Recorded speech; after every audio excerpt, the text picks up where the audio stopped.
La parole est à Madame Valérie Pécresse. Monsieur le Président, mes chers collègues, ma question s'adresse à la garde des Sceaux. Madame la ministre, le 12 juillet 2013, il y a 2 ans, une catastrophe ferroviaire tragique frappait notre pays. Nous avons tous en mémoire la violence des images de ce train Paris-Limoges encastré dans le quai de la gare de Brétigny-sur-Orge. 7 personnes y ont laissé la vie, 70 ont été blessées, dont 9 dans un état grave. À la suite de cette catastrophe, des experts ont été mandatés et leur rapport dénonce l'état de délabrement avancé des voies autour de Brétigny et d'autres parties du réseau. Face à ce constat, j'ai demandé un audit général des infrastructures ferroviaires en Île-de-France, mais malgré la gravité des faits, ma demande a été rejetée par votre majorité au syndicat des transports. Et voilà que la semaine dernière, le quotidien Le Parisien nous apprend que les juges chargés de l'enquête demanderaient à être dessaisis de l'enquête parce qu'on ne leur donne pas les moyens de faire leur travail. Si cette information est vraie, elle est profondément choquante. La confirmez-vous? Les victimes, les familles et les millions de voyageurs qui prennent le train chaque jour ont droit à toute la vérité sur cette tragédie. Que s'est-il passé à Brétigny? Tirez les leçons de ce drame pour en éviter de nouveaux. C'est notre responsabilité et c'est notre devoir.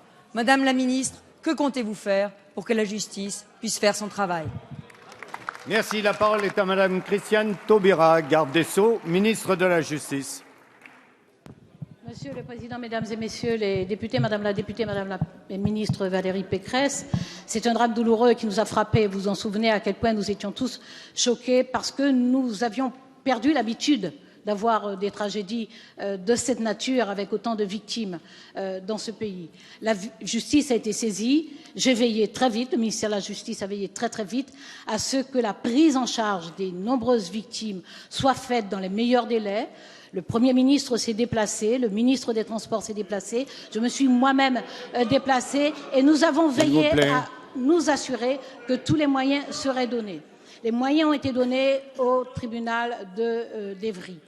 Il se trouve que les juges d'instruction ont effectivement saisi le procureur au début de l'année pour demander à être dessaisis de la procédure. Pourquoi? Parce que, entre-temps, les juges d'instruction ont estimé que cette procédure lourde, complexe, même s'ils veillaient eux également à informer régulièrement les victimes, que cette procédure lourde, complexe pouvait être transférée à Paris parce que, entre-temps, c'est-à-dire en décembre 2014, j'ai créé 2 pôles d'accidents collectifs, un à Paris, un à Marseille, au titre d'ailleurs de la loi de 2011 qui n'avait pas encore été appliquée.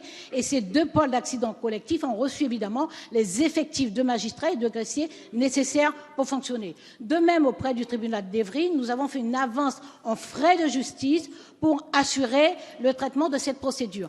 Il revient, Madame la ministre, au chef de cour de décider éventuellement de la délocalisation d'une procédure. Nous mettons les moyens, mais nous ne pouvons pas prendre la décision de dessaisir une juridiction pour transférer la procédure à Paris. S'il décidait de le faire, évidemment, Paris a déjà reçu les renforts. Si Évry doit conserver, j'ai déjà fait savoir que, si nécessaire, nous apporterons dans les tout prochains jours le complément par la nomination d'un juge d'instruction supplémentaire.